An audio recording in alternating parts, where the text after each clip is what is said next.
زندہ ہے، آنے والوں کو دیکھ رہے ہیں، اس لیے اپنے چہرے پر نقاب ڈال جا رہی ہے۔ جب نبی کا غلام اپنی قبر میں زندہ ہے تو نبی کی زندگی پر مناظرہ کیوں ہو رہا ہے؟ نبی کی زندگی پر مباحثہ کیوں ہو رہا ہے؟ یہی اعلیٰ حضرت نے دنیا کے سامنے پیش کیا، وہ زندہ ہے واللہ، وہ زندہ ہے واللہ، میری چشم عالم سے چپ جانے والا۔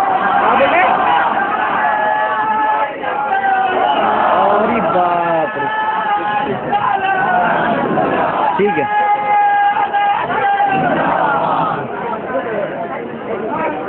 مگر ان کا مبارکہ اور فریب یہ، جب کوئی سنی صحیح العقیدہ مسلمان خواجہ خواجگان کی بارگاہ میں حاضری دیتا، عقیدت و محبت کے ساتھ روضے کی جانی کو چومتا ہے، چوکھٹ کو چومتا ہے، قبر کو چومتا ہے، تو یہ کہتے ہیں پوج رہا ہے قبر پوجوا۔ حالانکہ اس نے پوجا نہیں، چوکھٹ کو چوما، انہوں نے کہا پوجا، روضے کی جانی کو چوما، انہوں نے کہا پوجا، قبر کو چوما، انہوں نے کہا پوجا۔ ان نادانوں کے ہاں چومنے اور پوجنے میں کوئی فرق نہیں، حالانکہ چومنے اور پوجنے میں زمین و آسمان کا فرق ہے۔ پوجنا وہاں بولتے ہیں جہاں کسی کو معبود اور خدا سمجھ کر پیشانی جھکائی جائے۔ ایک سنی صحیح العقیدہ مسلمان ہر چند کے اولیاء اللہ کے مزارات پر حاضری دیتا ہے، ان کے کشف و کرامات، ان کی ریاضت اور مجاہدات کو تسلیم کرتا ہے، لیکن ہرگز ان کو اللہ نہیں مانتا، اللہ کی مخلوق مانتا ہے، اللہ کا بندہ مانتا ہے، اللہ کا ولی مانتا ہے۔ عقیدے کی صراحت کے باوجود بھی چومنے کو پوجا کہنا یہ تعصب ہے، سرنظری ہے، الزام تراشی ہے، حقائق پر چشمپوشی ہے۔ یہ تو کوئی سرفرا اور پاگل ہوگا جو کسی قبر پر پہنچنے کے بعد معاذ اللہ یہ تصور کرے کہ یہاں اللہ لیٹا ہوا ہے۔ کوئی صحیح و تمام مسلمان ایسا نہیں سوچے گا، کیونکہ مسلمانوں کو ماں کی گود میں یہ عقیدہ پلا دیا گیا ہے، اللہ حی ہے، اللہ قیوم ہے، اللہ ہمیشہ سے ہے اور ہمیشہ رہے گا۔ جب ہمیشہ سے ہے اور ہمیشہ رہے گا تو اس پر موت نہیں تاری ہوگی، جب موت نہیں تاری ہوگی تو اس کی قبر بھی نہیں ہوگی، جب اس کی قبر نہیں ہوگی تو اس کی چادر بھی نہیں ہوگی۔ پتا چلا چادر اس کی ہوگی جس کی قبر بنے، قبر اس کی ہوگی جس پر موت تاری ہو، اور اللہ پر موت تاری ہو ہی نہیں سکتی تو اس کی قبر بھی نہیں ہو سکتی، اس کی چادر بھی نہیں ہو سکتی۔ تو کسی قبر پر پہنچنے کے بعد کوئی مسلمان کیسے سوچ سکتا ہے کہ یہاں اللہ لیٹا ہوا ہے؟ یہ ان کا دھوکہ ہے، یہ ان کا فریب ہے۔ اگر تم چوکنے کو پوجا کہو گے روئے زمین پر کوئی مسلمان نہیں بچے گا۔ کون خلاف کعبہ کو نہیں چومتا، کون حجر اسود کو نہیں چومتا، کون رکن شامی کو نہیں چومتا، کون رکن یمانی کو نہیں چومتا، کون قرآن کے جزویدان کو نہیں چومتا؟ بخاری کی حدیث بتاتی ہے کہ نبی نے اپنی بیٹی فاطمہ الزہرا کی پیشانی کو چوما ہے۔ بخاری کی حدیث بتاتی ہے کہ حضرت فاطمہ نے نبی کے دستے مبارک کو چوما ہے۔ مشکات کے شروع میں وفد عبدالقیس والی حدیث موجود ہے کہ یہ حضرات جب آئے اپنے مال و اسباب کو چھوڑ دیا اور نبی کی زیارت کے لیے دوڑ پڑے۔ جیسے ہی بارگاہ رسالت میں پہنچے سرکار کے ہاتھوں کو بوسا دیا، سرکار کے پائے اقدس کو بوسا دیا۔ تو اگر چومنا شرک ہوتا تو نبی پر بھی شرک کا فتویٰ لگ جائے گا، چومنا اگر شرک ہو تو صحابہ کا بھی فتویٰ لگ جائے گا۔ اس لیے ماننا پڑے گا چومنا اور ہے، پوجنا اور ہے۔ پوجنا وہاں بولتے ہیں جہاں کسی کو معبود اور خدا سمجھ کر پیشانی جھکائی جائے۔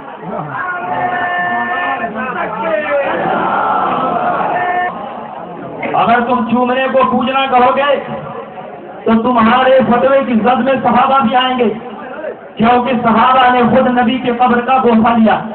اٹھاؤ مسند امام احمد بن حنبل، اس حدیث کے راوی حضرت ابو دردہ رضی اللہ تعالیٰ عنہ آپ فرماتے ہیں کہ جب حضور علیہ السلام کا وصال ہو گیا تو بلال حبشی مدینہ منورہ چھوڑ کر ملک شام میں آباد ہو گئے، اور ایک مدت کے بعد انہوں نے خواب دیکھا، اللہ کے نبی خواب میں تشریف لائے، فرمایا یا بلال ما هذه الجفوہ الم جانے ان تزورنی فمقافک ان کثیرا ورقب رافلته، اے بلال حبشی یہ کیا ظلم ہے، کیا میری قبر کی زیارت کے لیے مدینہ منورہ نہیں آؤ گے؟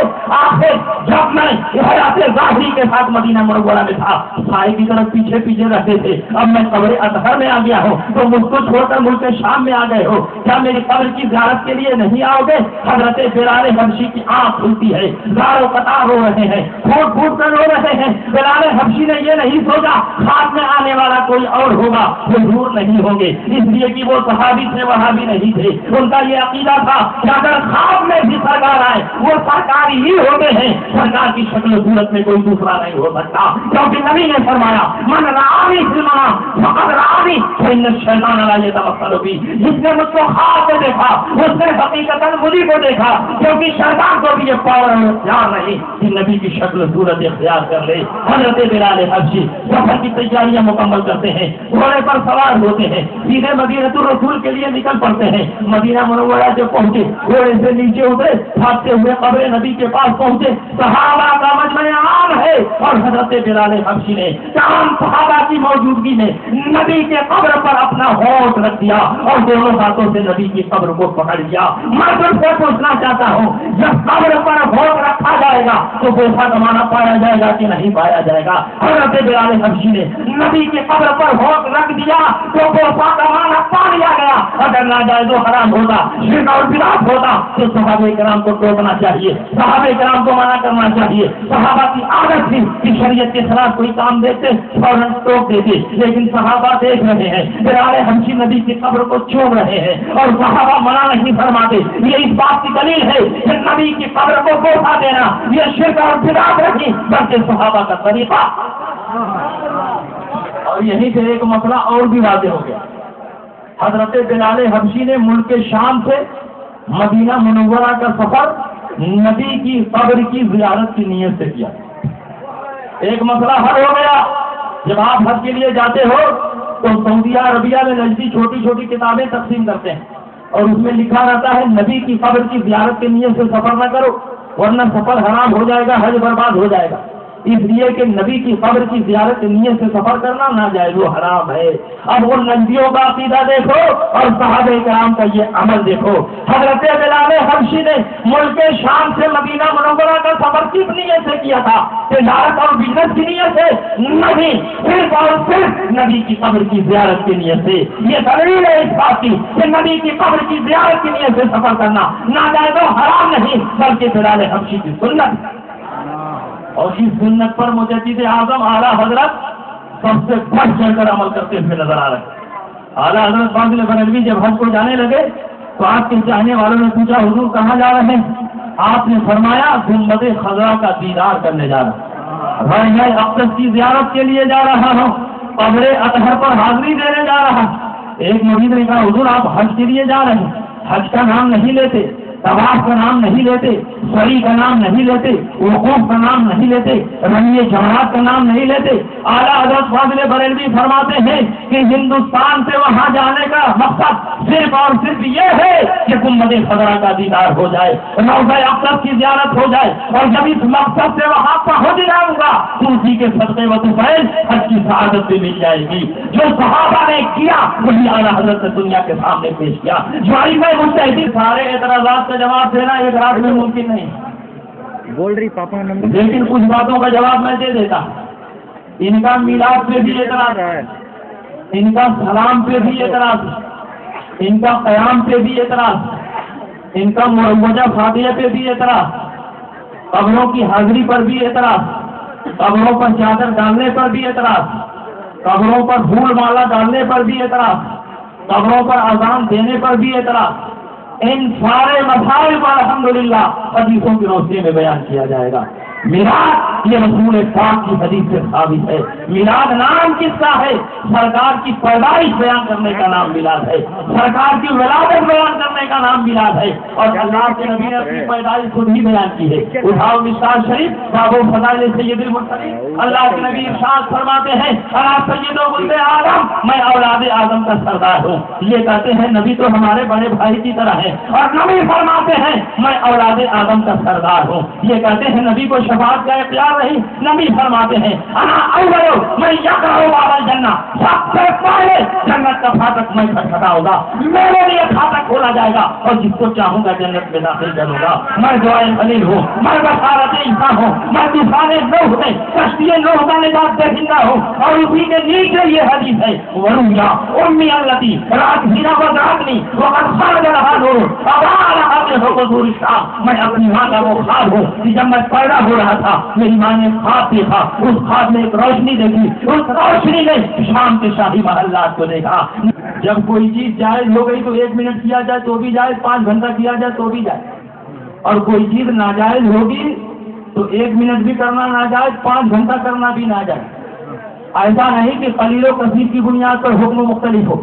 شراب نجیس ہے، ناپاک ہے، 1 قطرہ بھی نجیس ہے، ناپاک ہے، حرام ہے، 1 لوٹا بھی نجیس ہے، ناپاک ہے، حرام ہے، دودھ پاک ہے، حلال ہے، 1 قطرہ بھی پاک ہے، حلال ہے، 1 لوٹا بھی پاک ہے، حلال ہے۔ یہ کون سی بات کہ 5 منٹ کا میلاد جائے اور 5 گھنٹے کا میلاد نہ جائے؟ صحابہ کرام اس لیے مختصر میلاد پڑھتے تھے کہ صحابہ کرام پر ڈائریکٹ نبوت کی روشنی پڑ رہی تھی، ان کی روحانیت کامل و مکمل تھی، ان کو لمبے ذکر کی ضرورت نہیں تھی۔ ہمارا زمانہ بہت پاک کا زمانہ ہے، ہم پر نبوت کی روشنی بہت سارے واسطوں سے پڑ رہی ہے، اس لیے ضرورت ہے کہ ہم لمبا ذکر کریں، لمبا میلاد کریں۔ نبی کریم صلی اللہ علیہ وسلم کا میلاد پڑھنا یہ رسول پاک کی حدیث سے ثابت ہے۔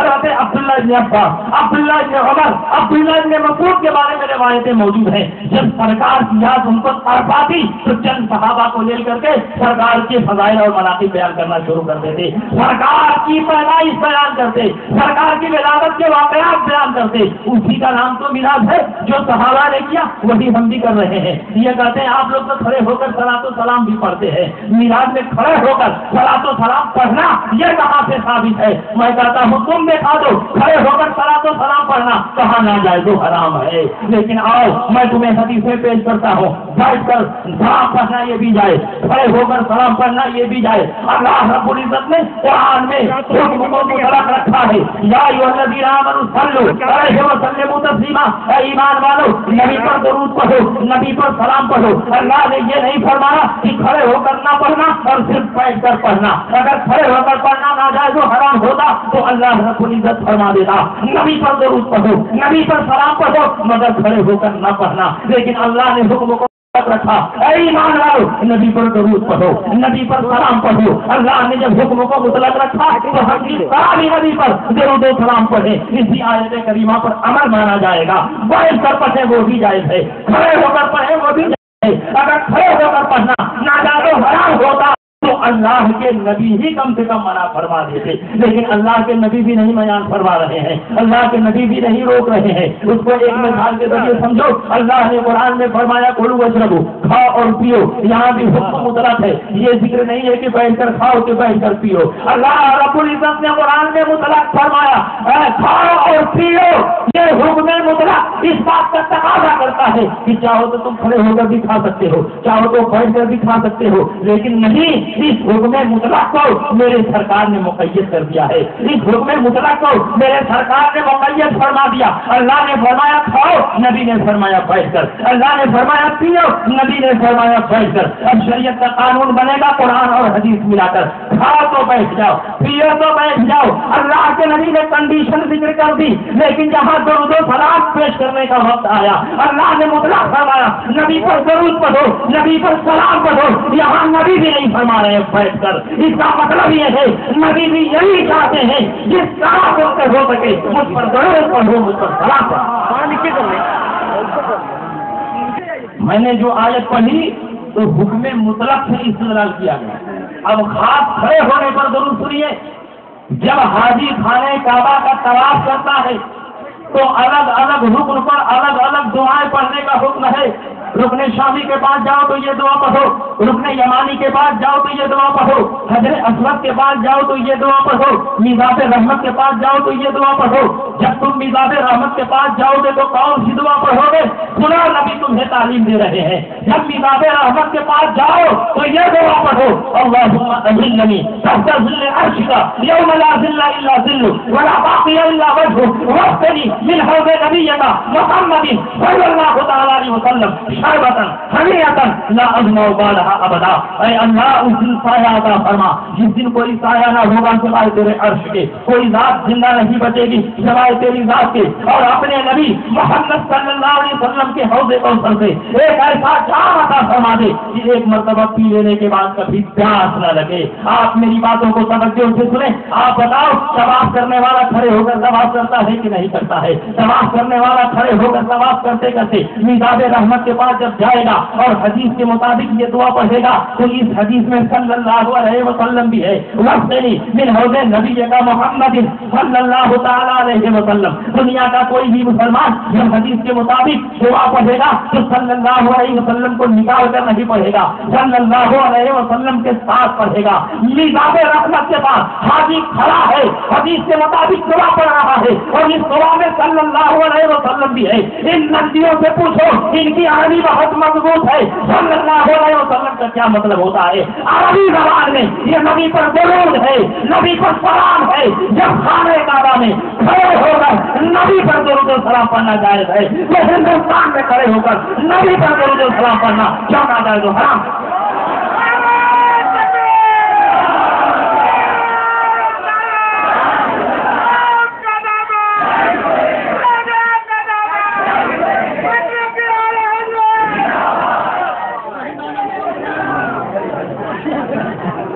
پر پکا دیا تو ہو گیا حلوہ، تو اس کا مجموعہ جو حلوہ ہے وہ ناجائز و حرام کیا ہوگا؟ جب الگ الگ چیزیں جائز ہیں تو مجموعہ بھی جائز۔ میراث کی حقیقت کیا ہے؟ قرآن کی تلاوت ہوتی ہے، نبی کے فضائل و مناقب بیان کیے جاتے ہیں، کھڑے ہو کر صلاۃ و سلام